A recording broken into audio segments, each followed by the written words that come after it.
আমরা এখন 5.2 প্রশ্নওয়ালার অঙ্কগুলোকে নিয়ে কাজ করব। এখানে তোমার কথায় সবকিছু লিখে দেওয়া আছে, যেটা করতে হবে এটাকে সমীকরণে প্রকাশ করতে হবে, করে সমাধান করতে হবে। যেমন যদি আমরা 1 নাম্বার দেখি, এখানে লেখা আছে কোন সংখ্যার সাথে 5 যোগ করলে যোগফল 38 হবে। কোন সংখ্যার সাথে সঙ্গে 5 যোগ করে যোগফল 38 হবে। মনে করি সংখ্যাটি x, তার সাথে 5 যোগ করা হয় +5 = 38।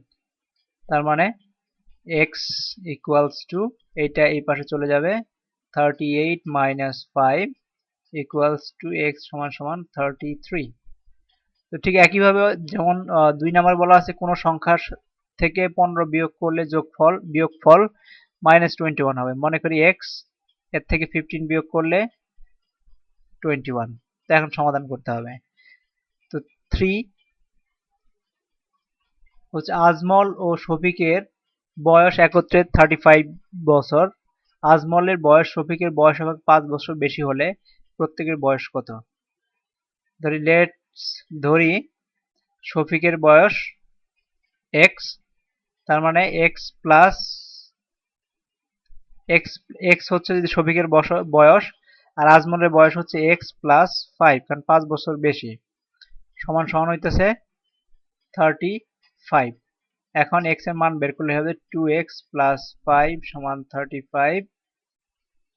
2x সমান, এটা যদি এই পাশে নিয়ে যাই 35 প্লাস আছে মাইনাস হবে 5, তার মানে হচ্ছে 2x সমান সমান 30, x সমান সমান এটাতে ভাগ করতে হবে এটাকে, 30/2 = 15। তো এরকম ভাবে যেমন ধরো 10 নাম্বার অঙ্ক যদি দেখি, ঢাকা থেকে শ্রীপুরের দূরত্ব 48 কিলোমিটার। দুইজন লোক যথাক্রমে ঢাকা ও শ্রীপুর থেকে একই সময় রওনা হয়, 6 ঘন্টা পরে মিলিত হলো। প্রথম জনের গতিবেগ দ্বিতীয় জনের গতিবেগের চেয়ে 3 গুণ হলে প্রত্যেকের গতিবেগ নির্ণয় করা। প্রথম জনের গতিবেগ দ্বিতীয় জনের গতিবেগের চেয়ে 3 গুণ, তার মানে আমরা ধরে নিই দ্বিতীয় জনের গতিবেগ x, আর প্রথম জনের গতিবেগ হচ্ছে 3 গুণ মানে 3x।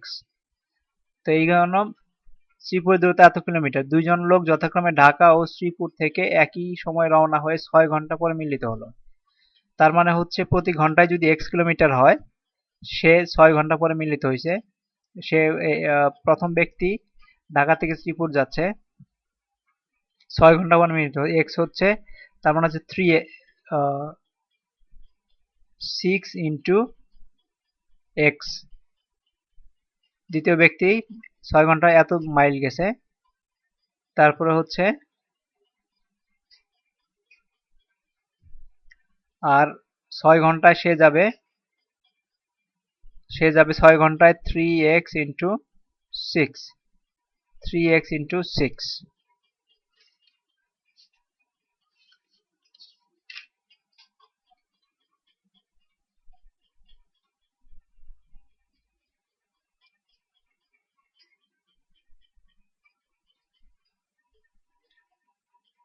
তার মানে টোটাল কিলোমিটার এখানে যদি হিসাব করি, তার মানে হচ্ছে 3x প্লাস x কিলোমিটার তারা 1 ঘন্টায় দুই দিক থেকে চলে গেছে, দুই দিক থেকে এত কিলোমিটার তারা গিয়েছে। শর্ত অনুযায়ী এখান থেকে যদি সমান সমান হইতেছে 4x, 6 ঘন্টায় হচ্ছে 6 × 4x সমান সমান 48 কিলোমিটার। তার মানে 24x সমান 48 কিলোমিটার, x সমান 48/24 সমান 2। তার মানে দ্বিতীয় জন ঘন্টায় গতিবেগ ছিল 2 কিলোমিটার, আরেকটা হচ্ছে 3 × 2 সমান 6 কিলোমিটার। প্রথম জনের ছিল 6 কিলোমিটার প্রতি ঘন্টায়।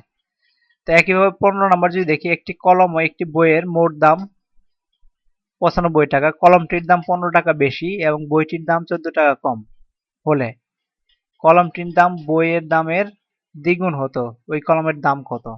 তোমাকে ভালো করে পড়তে হবে, এটা পড়ে যেটা বুঝতে হবে সেটা হচ্ছে কলমের দাম আমরা ধরে নেই একটি কলম একটি বইয়ের মোট দাম হয়েছে 35 টাকা, কলমটির দাম 15 টাকা বেশি এবং বইটির দাম 14 টাকা কম হলে কলমটির দাম বইয়ের দ্বিগুণ হতো। তার মানে কলমের দাম ধরি x টাকা, তার মানে হচ্ছে, আর বই x টাকা যদি কলমের দাম হয়, বইয়ের দাম হচ্ছে তাহলে 80, দুইটা মিলে যেহেতু 95 টাকা আছে, তার মানে 95 - x টাকা 95 মাইনাস এক্স টাকা, তার মানে এক্স প্লাস 95 মাইনাস এক্স সমান সমান হচ্ছে মোট বইয়ের দাম 95 টাকা। দুইটা মিলে 95 টাকা। কলমের দাম 15 টাকা বেশি হলে, কলমের দামটা যদি 15 টাকা বেশি হতো তার মানে এক্স প্লাস 15, আর বইয়ের দাম যদি 14 টাকা কম হলো তার মানে 95 মাইনাস এক্স মাইনাস 14, তার মানে হতো তাহলে বইয়ের দাম, কলমের দাম বইয়ের দামের দ্বিগুণ হতো, বইয়ের দামের দ্বিগুণ হতো, তার মানে x plus 15 equals to 2 into 95 minus x minus 14। এভাবে হয়ে গেলে এখন এখান থেকে তোমরা ক্যালকুলেশন করে বের করতে পারবে এক্স প্লাস 15 সমান 95 থেকে 14 গেলে কত থাকে,